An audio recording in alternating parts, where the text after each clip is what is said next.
There's a lot we still don't know about this year's Phoenix Suns. One thing we do know is the defense needs work, but it has some answers. On today's episode of Locked On Suns, let's talk about what those answers might be and how they get to them more consistently. Let's go.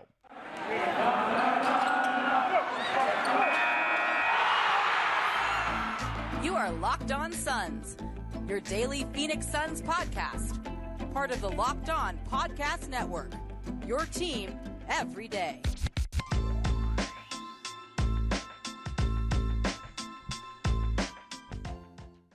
And we're back. This is Locked On Phoenix Suns. We are part of the Locked On Podcast Network, and I'm your host, Brendon Kleen, a credentialed media member covering the Suns for the past 7 seasons, a writer at Suns.com, and the host of the Just Basketball Show, wherever you get your podcasts. A big thank you for making Locked On Suns your first listen to get you started here on this game day Tuesday.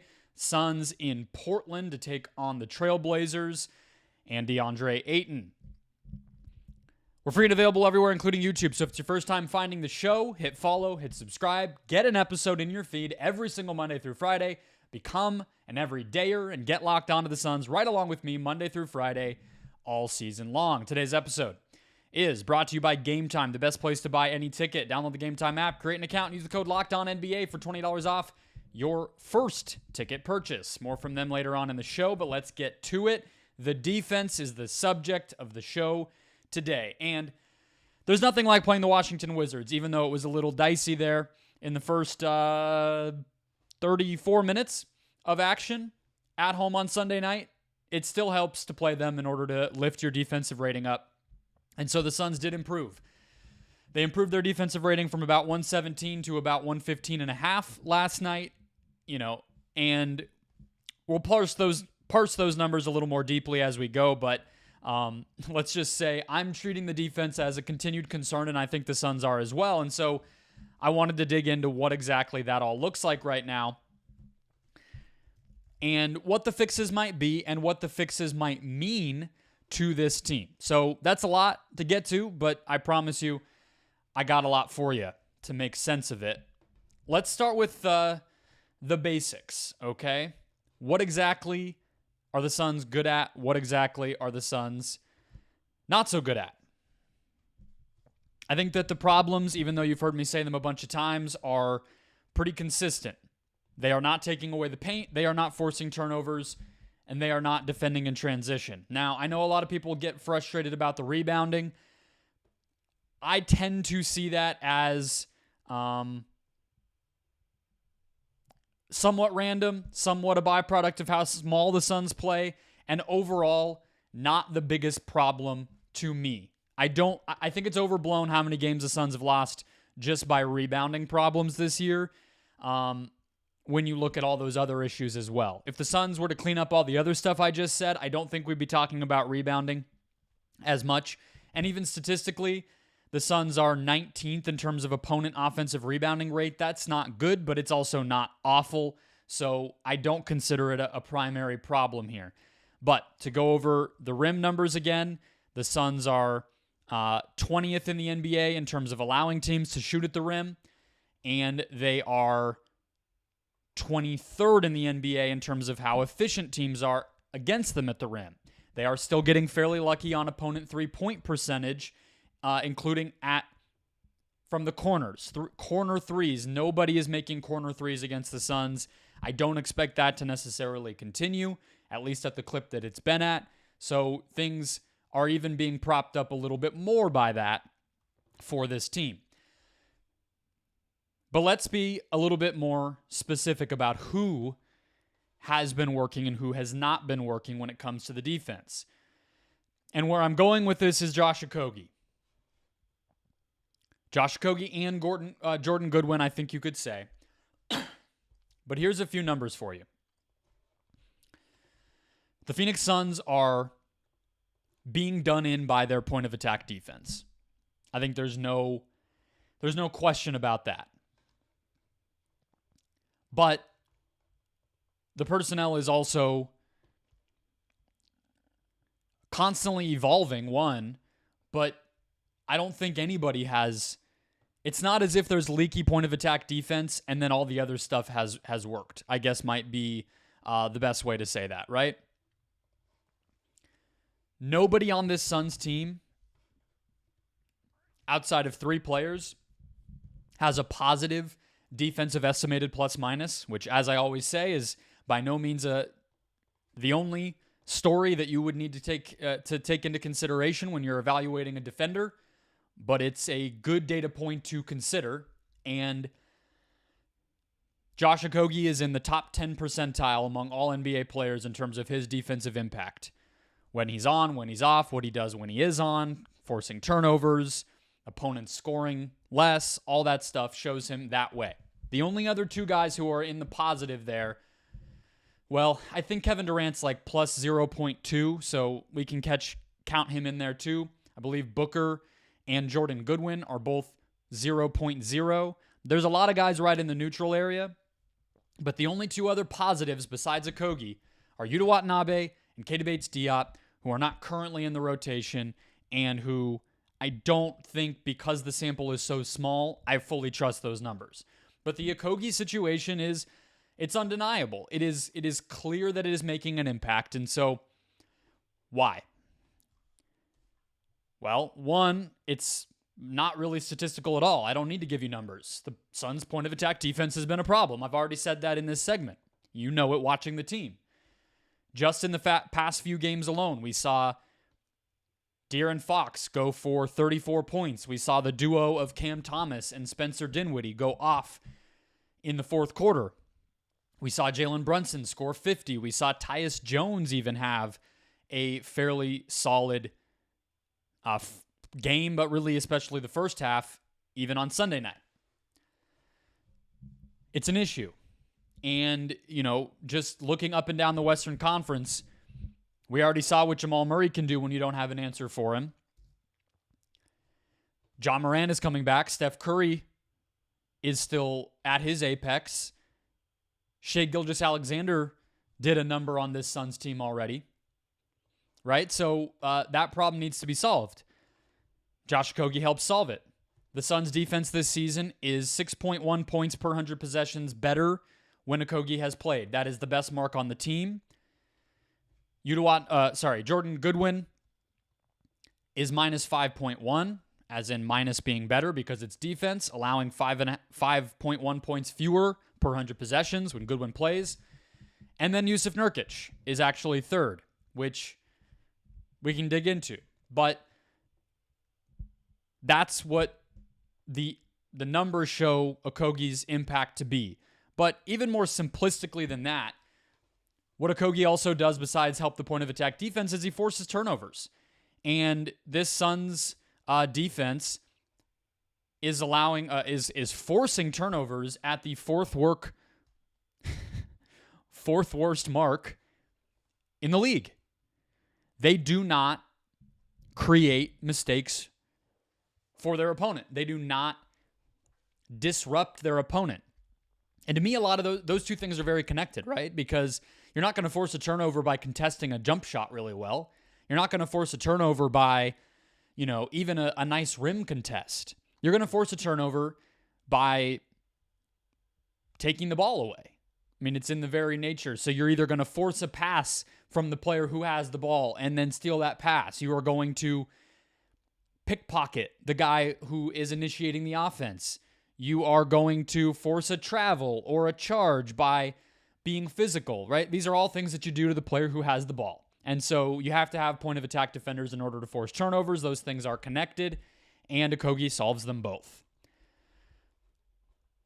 I want to let's talk about how he fits. And I have some Nurkic stuff for you. I have some lineup stuff for you. And then we need to focus a little bit on the offensive end of the court. But the point I'm making here, before we get to the bigger picture, is the Suns are not going to improve as a team until their defense gets better. Their defense is not going to get better until they prevent penetration, force more turnovers, and stop allowing guards to go off. Josh Okogie solves a lot of that. Jordan Goodwin can help solve a lot of that. But how do you get them onto the court and what combinations do you use them in so that you don't sacrifice the bigger picture and the offense? That's what we'll talk about next. First, today's show brought to you by eBay Motors, and our partners at eBay Motors have teamed up with Locked On Fantasy Basketball host Josh Lloyd to bring you some of the best fantasy picks that Josh can find each and every week. Whether you're prepping for a daily draft or scouting the waiver wire, eBay Motors will provide you players that are guaranteed to fit on your roster. So let's see who Josh has picked out for us on this week's eBay's Guaranteed Fit Fantasy Picks of the Week. We saw this up close and personal as Suns fans and followers this past week. Brandon Kleen, comfortable starting for the Warriors, widely available in fantasy leagues.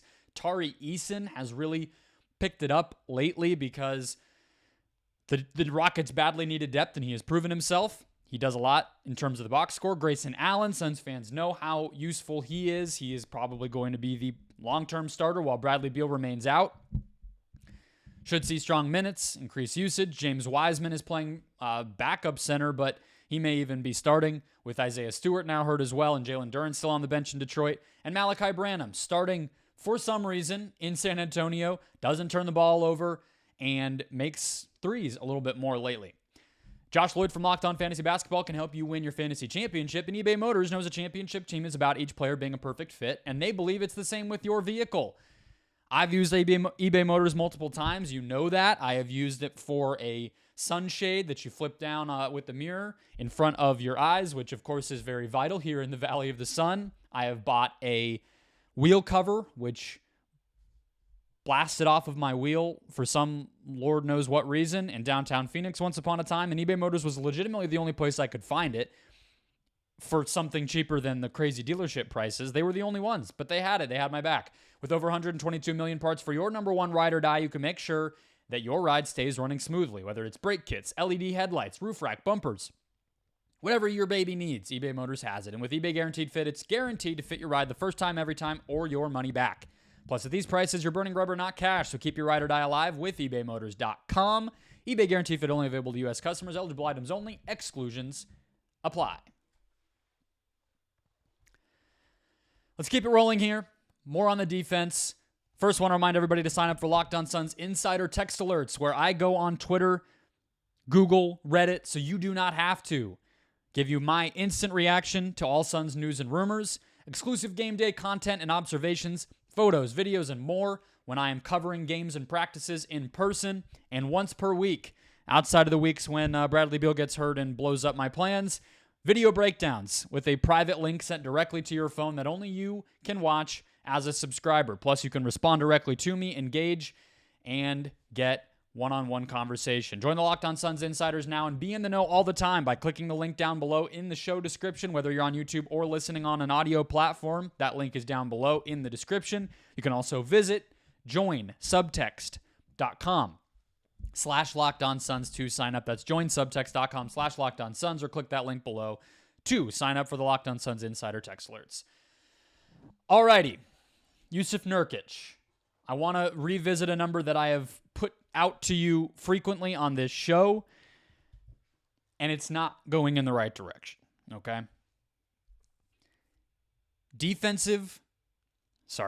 Field goal percentage allowed as the primary defender on shots within 6 feet, okay? That might sound like a lot of words. It's not a complicated stat. When somebody is shooting around the basket and Jusuf Nurkic is the closest guy to that person shooting, what percentage of those shots go in? It's a pretty good way to measure for a big man who often is protecting the basket. It's one way to evaluate how good they are at doing that. Early in the season, Nurkic was allowing like almost 13% fewer of those shots within 6 feet to go in when he was around the basket. 13% fewer than like the overall average for the whole Suns roster. That number is now below 7% in terms of a difference. So he's still protecting the basket better than anyone else is, better than the Suns are overall, but not at quite the stark contrast that we saw early in the season. And when he's the player who is supposed to be best at doing that on the roster, you would expect those numbers to be pretty glaring. You would expect that When Nurkic is contesting shots, they go in way less than when anyone else is contesting shots, and that has not been the case. However, there's not really much you can do about that. But what you can do is make life easier on Jusuf Nurkic, which, again, returns us to Goodwin, returns us to Okogie. And I have a couple more numbers on those two, right? Josh Okogie is stealing the ball on almost 2% of possessions when he's on the court. So if you just think 1 out of every 50 possessions, 2 out of every 100 possessions, he's getting a steal when he's playing defense. That's very good. He's also blocking almost 1.5% of possessions, okay? Jordan Goodwin is similar in the steal rate, about half as many blocks per 100 possessions, but that's what those guys' value is. Now, Eubanks and Nurkic have both been fairly disruptive as well. Even Keita Bates-Diop has been solid in the way of blocks. You remember that one against Lauri Markkanen, so maybe that's part of why he's popped up in some of those other big picture numbers that I sent you. So, if I have not reinforced the message enough, everybody would be done a favor by putting Goodwin and Okogie on the court as much as possible. But you've heard me also talk about how having them both out there is unsustainable. So, can you survive doing that? I mean, that is one of the fundamental questions about this entire Suns roster. We'll finish this out and we'll get to Theo Maledon, who is a whole other,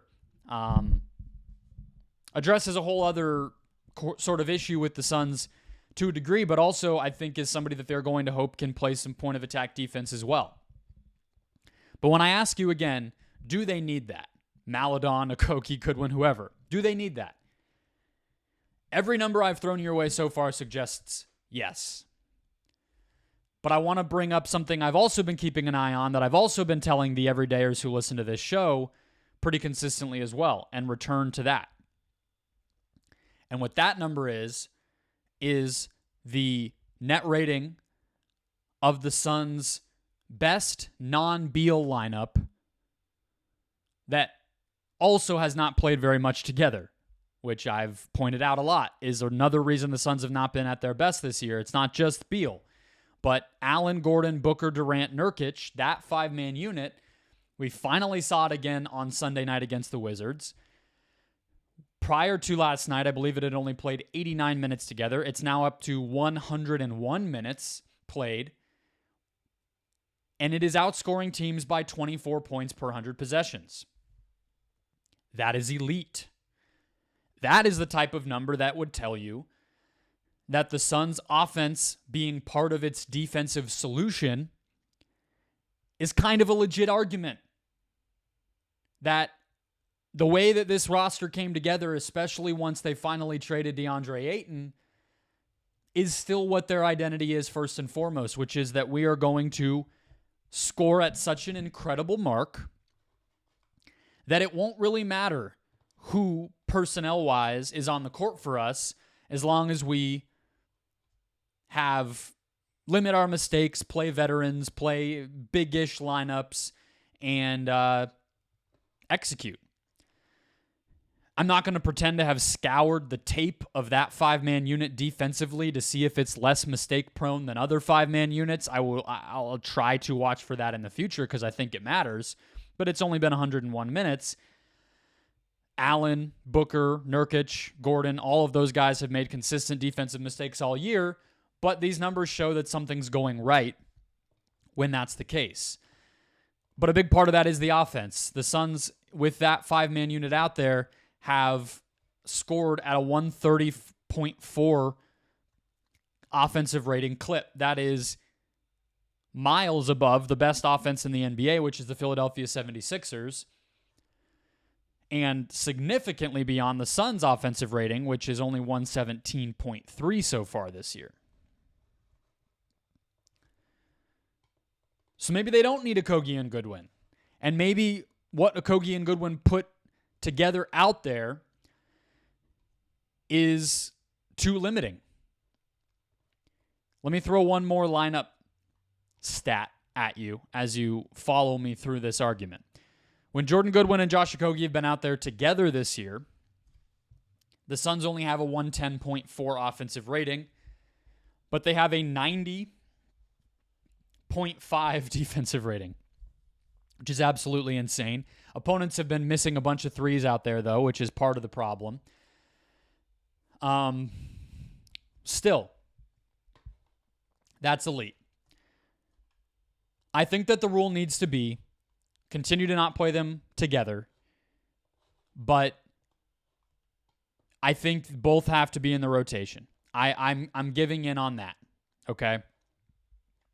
I'm giving in on the fact that the problems with the defense have become so significant and have affected the team to such a great deal that you cannot just rely on, well, when we play our stars with high IQ, offensive floor spacers, we can win no matter what. That's just not good enough anymore. And one last lineup thing is the four-man unit of Durant, Booker, Nurkic, and Okogie, regardless of who the fifth guy is, has scored at about a level equivalent with the Suns' overall offense. So they haven't actually taken that big of a hit with Okogie out there. I know I'm bouncing around, but that's because there's no easy answer here. One answer is they both have to play. Another answer is they cannot play together. But I think beyond that, this is an opportunity with Okogie hopefully starting to get right and the hip thing in the past and can just play some games now. Goodwin has not missed any time. That you can insert those guys into the rotation. Maybe Metu leaves the rotation based on the 9 who played against Washington. And see what lineups work. I think Goodwin, with his passing and his shooting, is good enough that you have to worry about that less. And when Okogie's out there, I think the reality is you have to account for it.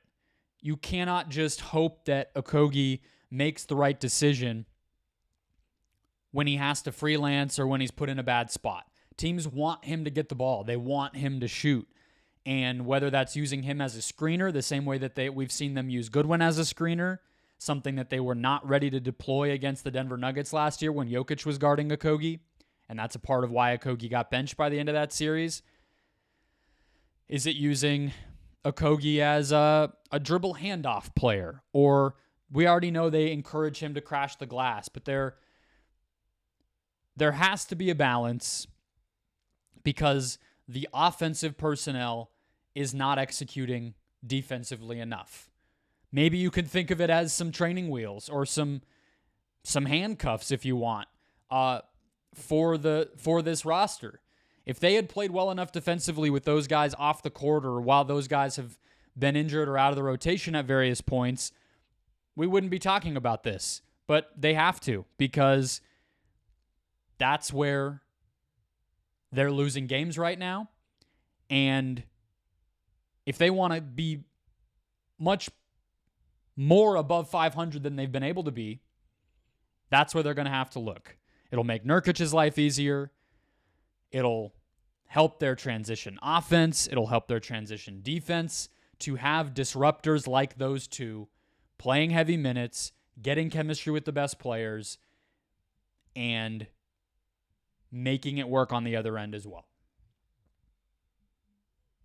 Let's talk about Theo Maledon. I actually think he's somebody who fits into this conversation. The Suns claimed him, and Frank Vogel said front office has had an eye on him for a while. He's a big guard who can play defense and play make.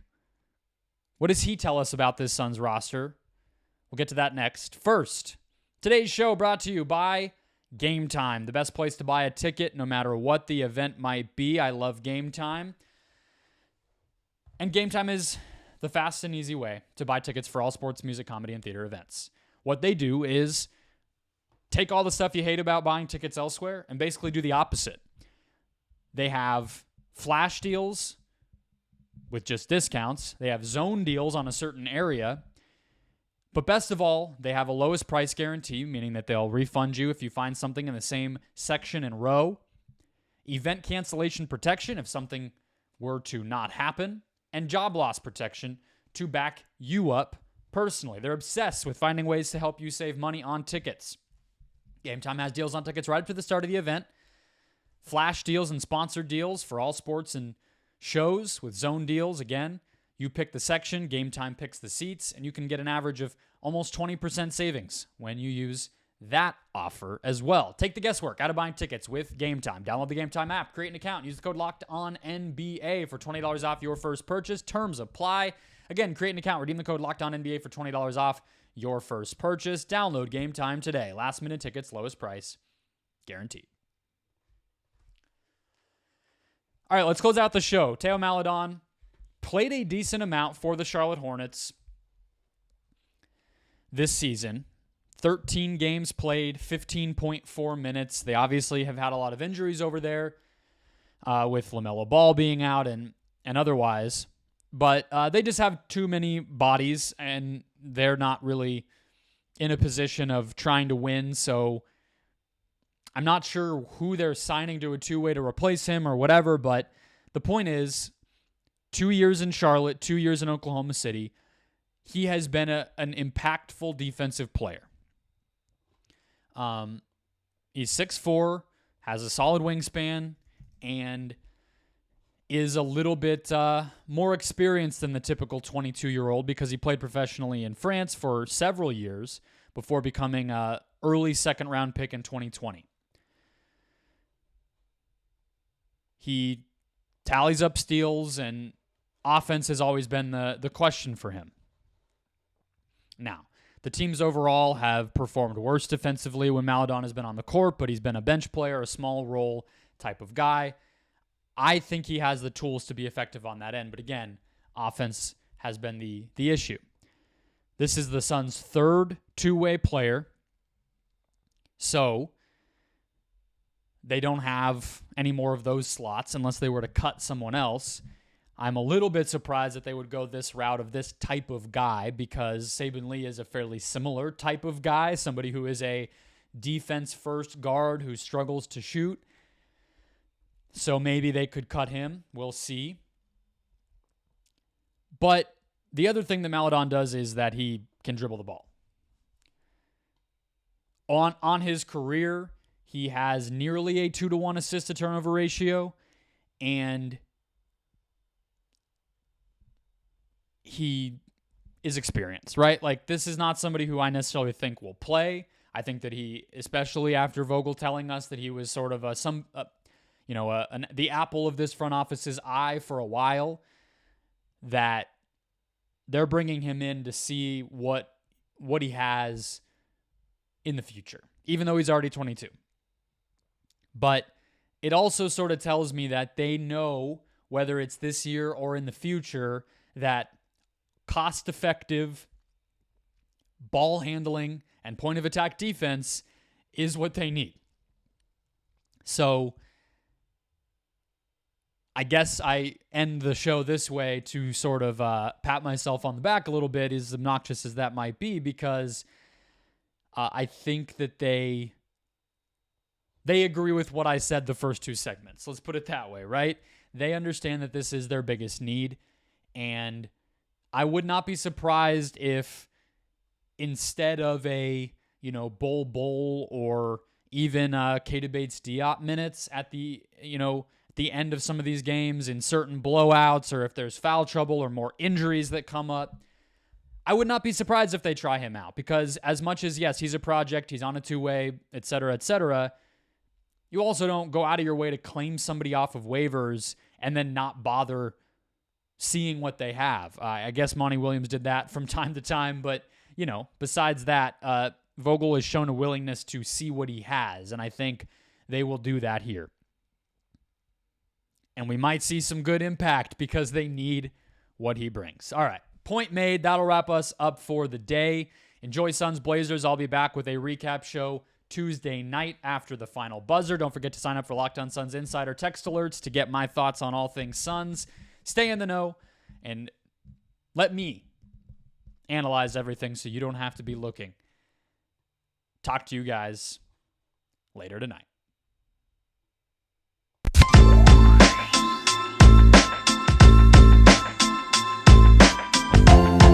Bye.